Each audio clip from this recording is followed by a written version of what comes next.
ng Pilipinas. Magkano na po ang utang ng Pilipinas?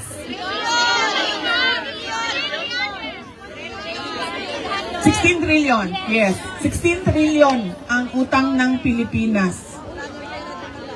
Pero, at yan ay mamanahin ng mga future generation of Filipino. O yan ka ng future, ma'am. Dari lang sa atakaron.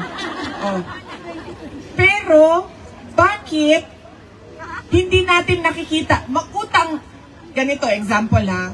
Mag-utang ako. Kasi gagawa ako ng railway system from Tawi-Tawi to Apari. Diba? Mag-utang ako ng ganyan. Understandable. Kasi hindi mo naman yan kukunin sa sariling budget. Diba? It has to be a foreign-funded project. Pero bakit 16 trillion ang utang natin? And wala din tayong nakikita.